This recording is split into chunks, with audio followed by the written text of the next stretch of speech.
안녕하세요. 결혼한 지 3년 차에 아이는 없는 30대 여성입니다. 결혼이라는 게 저랑 남편 둘 사이만 좋다고 좋은 게 아니네요. 시어머니의 무리한 요구 때문에 결국 남편과도 틀어지고 이렇게 이혼까지 하게 되었습니다. 친구들과의 모임에서 어쩌다 옆자리에 앉아있던 남편과 인연이 닿아 연애를 시작했고 결혼까지 하게 되었습니다. 당시에 저는 결혼을 생각할 나이였지만 남편이 제게 청혼을 해왔을 땐 저도 생각이 많았고 이것저것 계산도 해야 했습니다.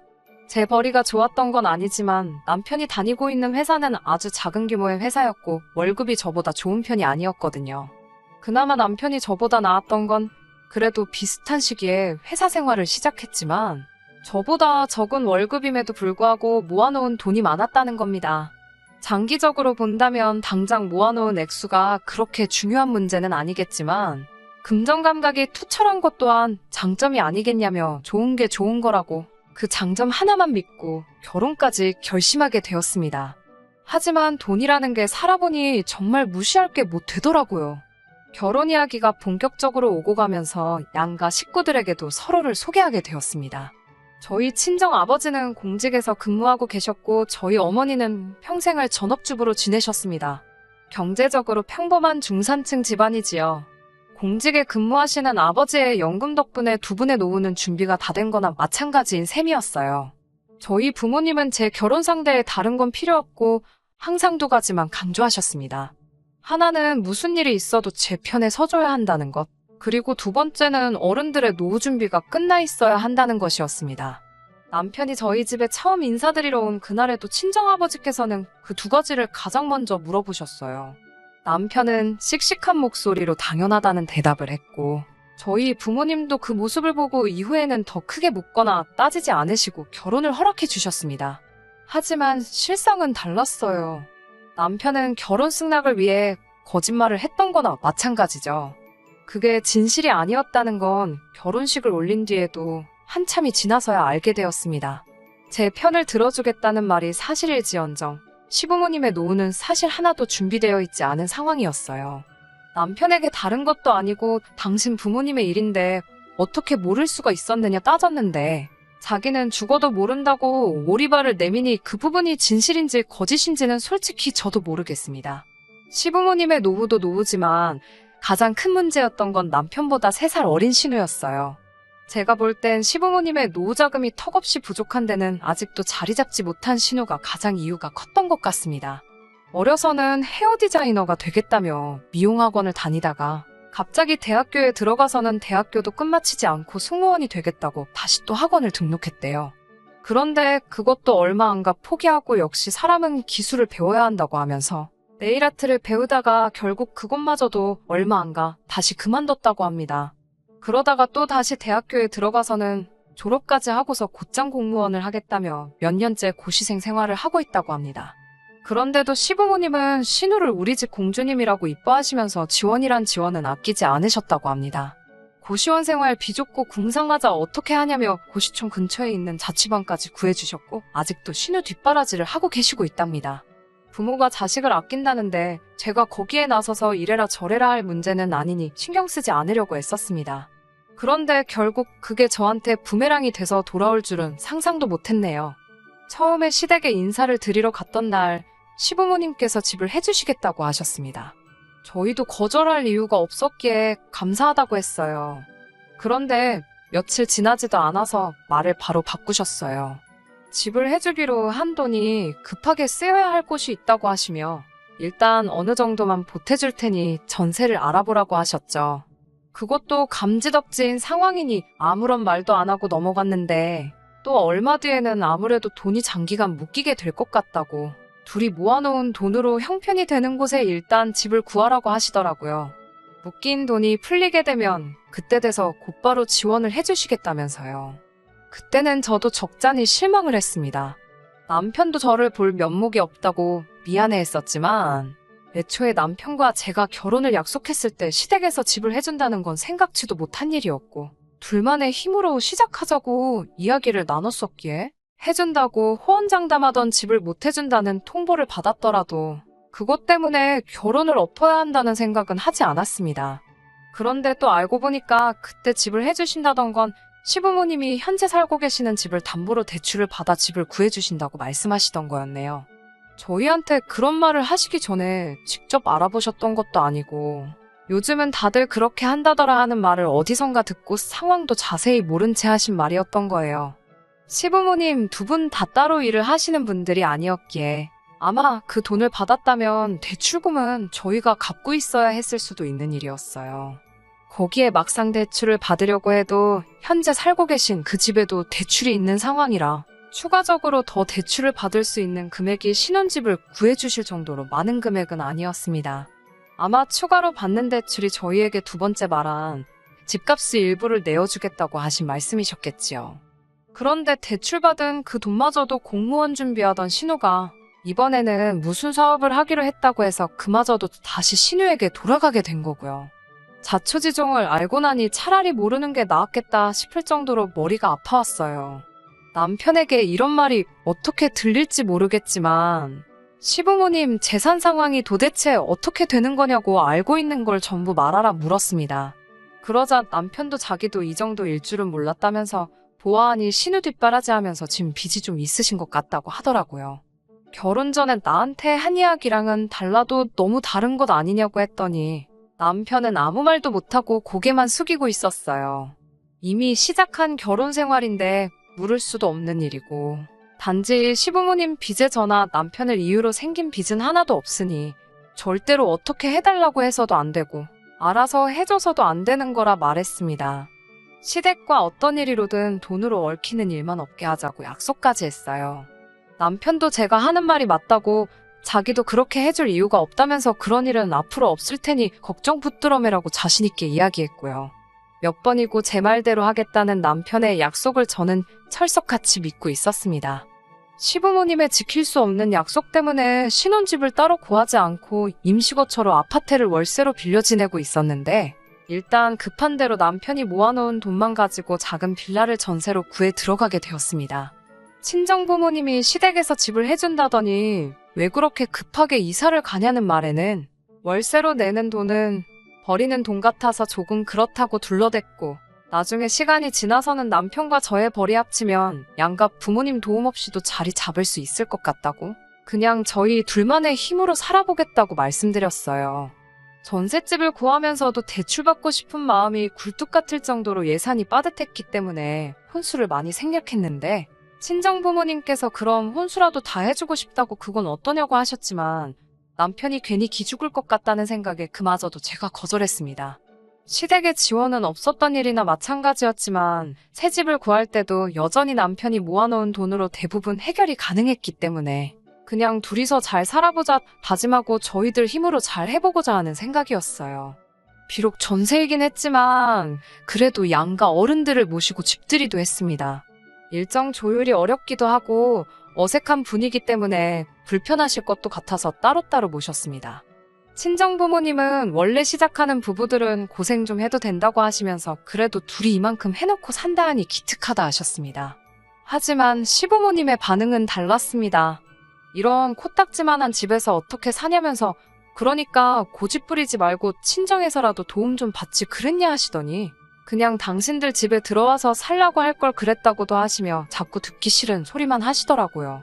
게다가 제가 뒷이야기를 안다는 걸 모르셨는지 돈을 어디다 투자를 했는데 그 돈이 묶여가지고 집을 못 사줬다면서 또 쓸데없는 변명을 늘어놓으시는 거예요. 체면치레로 하시는 말씀 같긴 했지만 엄연히 거짓말인데 아무렇지 않게 하시는 그 모습이 어이없었어요. 그 이후로 이혼을 결심하기까지 정말 열심히 살았습니다. 아무리 제가 돈을 잘 번다고 해도 남편 수입이 워낙 적기도 하고 불안정하다 보니 마음을 편히 가질 수가 없었습니다. 저는 못해도 5년 내로 작은 아파트라도 사서 전세살이를 끝내고 싶었고요. 그래서 정말 절약하며 살았습니다. 다행히 남편도 알뜰한 편이라서 그 때문에 서로 마음이 상하거나 하지는 않았어요. 남편은 그달그달 벌어온 돈을 저에게 전부 주었고 그럼 저는 그 돈에서 딱 50만 원만 빼서 생활비에 썼습니다. 제가 번 돈에서도 똑같은 금액을 빼서 생활비로 썼고요. 나머지는 가족 행사나 명절이 없으면 전부 모으는 식으로 한마디로 무식하게 돈을 모았습니다. 없으면 없는 대로 안 쓰고 있어도 있는 대로 안 쓰는 방법으로요. 투자 같은 건 꿈도 꿀 수 없었고 목표 금액을 모으면 그때 가서야 한번 시작해볼까 그런 생각을 하던 차였습니다. 그러다 얼마 전이었어요. 평소에 잘 알고 지내던 부동산에서 좋은 매물이라며 하나를 보여줬는데 마음에 쏙 들더라고요. 전세 계약 기간도 끝나가고 잘 됐다 싶었습니다. 전세금을 돌려받고 저희가 모은 돈까지 다 합쳐도 좀 부족해서 추가적으로 대출을 더 받아보려 알아보는 과정에 남편이 저 몰래 월급의 일부를 숨기고 있었다는 사실을 알게 되었습니다. 여기까지만이라면 어찌어찌 이해할 수 있었을 겁니다.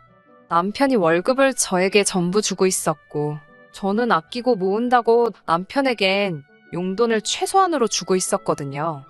남자가 사회생활하는데 비상금 어느 정도 빼돌린 건 눈 감아 줄 만한 일이라고 생각했습니다.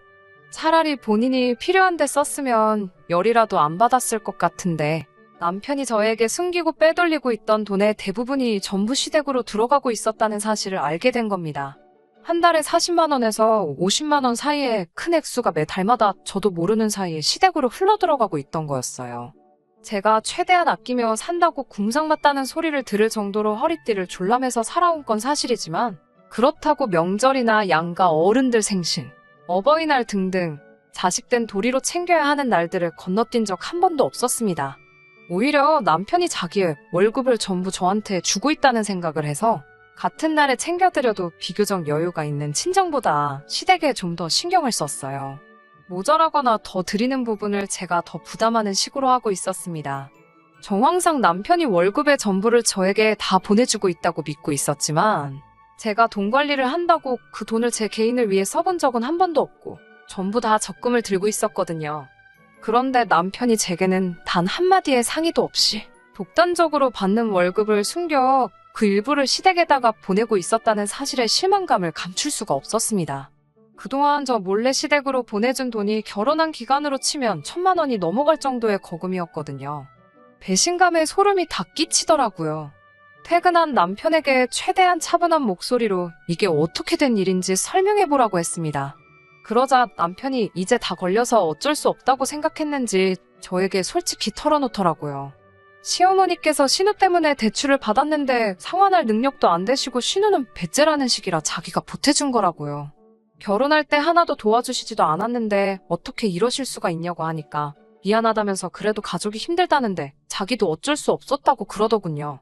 남편에게 이건 부부간 신뢰의 문제라고 저한테 물어라도 봤어야 하는 거 아니냐고 따졌습니다. 그러자 소잡아먹은 귀신이 붙은 것 마냥 남편은 입을 꾹 다물고 한마디도 하지 않더라고요. 아마 이때부터 저도 마음속에서 남편에 대한 마음이 조금씩 달라졌던 것 같아요. 사는 게 좀 쪼들리고 고생스러워도 남편과 둘이 언젠간 더 크게 행복할 거라 믿었기에 참고 또 참았던 건데 이렇게 뒤통수를 맞으니 너무 아프더라고요. 그 와중에 시어머니 생신이 돌아왔습니다.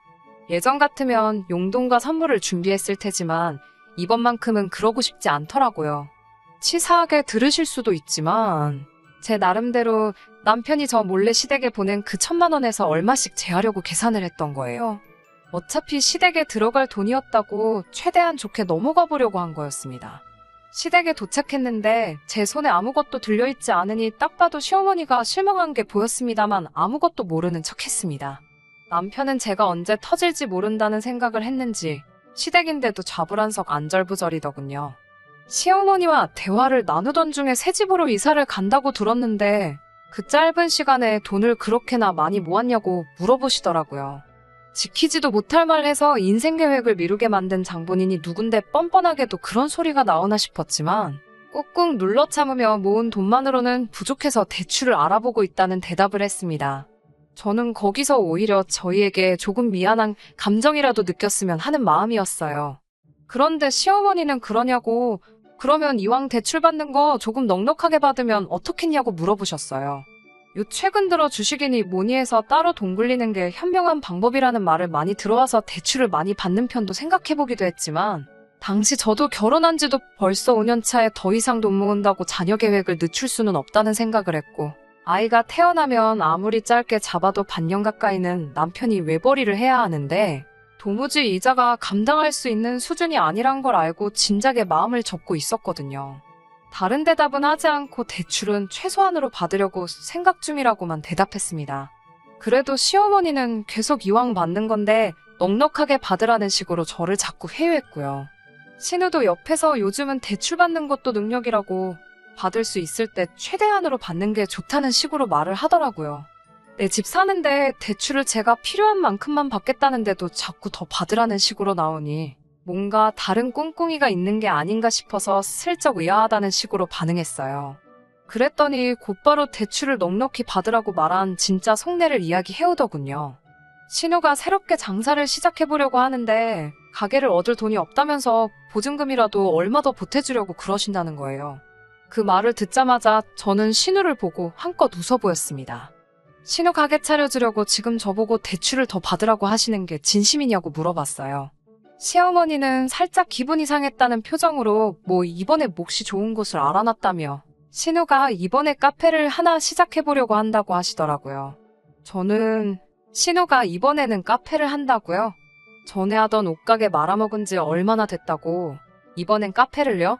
하고 비웃는 것처럼 크크대면서 웃었어요.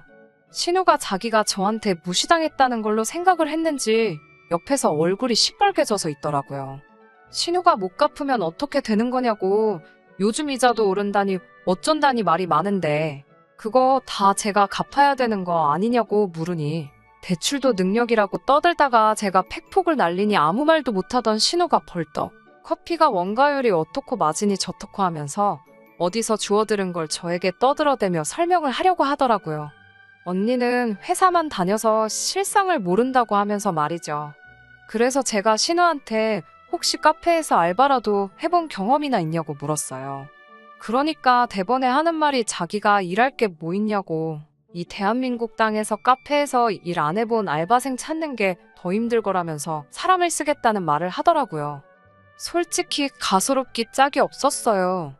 자기가 죽기 살기로 배워서 바닥부터 한다고 저한테 사정을 해도 해줄 생각이 전혀 안 들 정도로 신우라는 인간 자체의 신뢰도가 바닥인 상황인데 그런 것도 모르고 관련된 일 한번 안 해보고 사람 써서 앉아서 쉽게 돈 벌려는 생각을 하니 다른 건 몰라도 신우가 사람 되기는 글렀다는 생각이 들었습니다. 그리고 그 신우를 싸고 도는 시부모님에겐 더 이상 노후 준비는 없고 이런 식으로 매번 신우에게 등골이 빨아먹힐 거라는 생각도 들더군요. 솔직히 시부모님과 신우의 부탁을 거절하는데 미안한 마음조차 들지가 않았어요. 여태까지 신우의 전적이 화려한데 그동안 제가 아무 말도 안 한 건 전부 시부모님 돈으로 자식 뒷바라지 해주신 거여서 아무 말도 안 한 거라고 말했죠. 그래서 해주기로 한돈 안 주셨어도 아무 말도 안 했던 거였다고요. 그런데 그동안 남편에게서 소액이지만 매달 신우가 말아먹은 사업 문제로 돈을 받아왔고 그것 또한 좋게 넘어가려고 하고 있는데 제가 제 이름으로 대출까지 받아 신우에게 줘야 되냐고 그렇게는 못하겠다고 딱 잘라 대답했습니다. 그러니 시어머니는 저보고 그놈의 돈밖에 모른다고 화를 내시더라고요. 우리 아들이 벌어오는 돈 전부 다 가져다가 쓰면서 힘든 가족 위해서 도와주는 게 그렇게 어렵냐고 하시더라고요. 어머님한테 아들이 벌어오는 돈이 얼만지나 아시냐며 그마저도 한동안 그 돈 뜯어먹고 계시지 않았냐고 한마디 했어요. 신우는 분위기 파악도 못하고 이번에는 진짜들 사업이라면서 저에게 자꾸 할 생각도 없는 투자를 강요하더군요. 오히려 저한테 어차피 언니 돈도 아니지 않냐며 빌릴 수 있을 때 좀 더 빌려달라고 하는 건데 뭐가 그렇게 어려워서 자기 돈인 것 마냥 유세냐는 식으로 말을 하더라고요. 너는 그게 문제라고 네가 스스로 벌어놓은 돈이 하나도 없고 남이 돈 쓰는 게 당연하다 생각하니 동기한 줄 모르는 거 아니겠냐 한마디 했습니다. 여태까지 너가 날려먹은 것만 생각해도 너네 부모는 노후가 끝나고 너네 오빠는 신혼집 번듯하게 갖고 시작했을 거라고 제발 정신 좀 차리고 똑바로 살라고 한마디 했어요. 시부모님은 신우한테 팩폭 날리는 저를 보고 당연히 신우 편을 들며 저를 욕했죠. 이게 감히 어디서 함부로 입을 놀리냐며 당장 신우한테 사과하라고 성하더라고요. 가족이 필요할 때 도와주는 게 마치 어디서 잘하고 있는 애 길을 꺾고 있냐면서요. 어차피 가족의 일원이 되고 싶은 마음도 없었지만 이런 식으로 남의 도움 필요할 때마다 가족 취급받으며 원하는 대로 해줘야 하는 거라면 그냥 오늘부로 가족 안 하겠다고 말하고 시댁에서 나왔습니다. 주차장까지 쫓아나온 남편이 아무리 그래도 그렇지 네 말이 너무 심했다고 다시 그 집구석으로 들어가 자기 가족들한테 또다시 사과하랍니다. 솔직히 그때 저를 붙잡고 가족들이 절에서 미안하다 사과하는 신용이라도 보여줬다면 믿음이라도 갔을 텐데 그 말을 듣자마자 정말 마음속에 가늘게나마 남아있던 신뢰의 끈이 끊어져 버렸어요. 뭐 이런 일로 이혼까지 가냐고 하실 분들도 있지만 저는 참을 만큼 참았던 것 같아요. 더 어이없던 건 저는 어떻게든 저와 남편의 재산이 증식한 데 있어서 제가 기여한 바를 인정받아 이혼 시에 재산 분할을 받아내려던 계획이었는데 남편 쪽에서 먼저 집값과 예금의 일부를 떼어줄 테니 이혼해달라고 먼저 연락이 왔어요. 기어이 신우 카페를 차려주기 위해 급한 자금 조달을 위해서 이혼 조건을 먼저 가지고 나온 거였어요. 집 정리에다가 그 돈 가지고 신우 가게 차려줄 계획이었나 봅니다. 그래서 저는 아무런 어려움 없이 재산의 40%를 나눠 갖게 되었습니다. 여태까지 함께 해온 시간값이라고 하기에는 터무니없이 부족한 금액이지만 괜찮아요. 이젠 더 이상 더러운 꼴 참아가며 살 이유가 없어진 거나 다름없으니까요. 제가 나서지 않아도 신우는 또 한 번 실패의 쓴맛을 알게 될 테고 온 시댁 식구의 돈을 갈아 넣은 사업은 다시 망하게 될 게 안 봐도 뻔합니다. 이렇게 먼발치서 아무것도 안 하고 그 집구석이 망하는 걸 지켜보고만 있는 것도 충분히 좋은 복수라고 생각하네요. 이겨낼 아픔조차 없어요. 온 가족들 돈 그렇게 영끌에다가 얼마 안 가서 저렇게 온 가족 데리고 나라까지 떨어질 그 집구석을 생각하니 벌써부터 속이 후련하네요. 대체 신우에 뭘 믿고 그렇게 돈을 들이 부을 수가 있는 걸까요? 정말 가족의 정 그것 하나 때문이라면 정이라는 건 정말 무서운 것 같습니다. 손살처럼 빠르게 흘러간 세월은 되돌릴 수 없겠지만 지금이야말로 더 새롭고 행복한 미래를 위해 나아가야겠어요. 끝까지 들어주셔서 감사합니다. 오늘의 사연은 여기까지입니다. 구독과 좋아요, 알람 설정 부탁드리고 더 좋은 사연으로 다시 찾아뵙겠습니다. 감사합니다.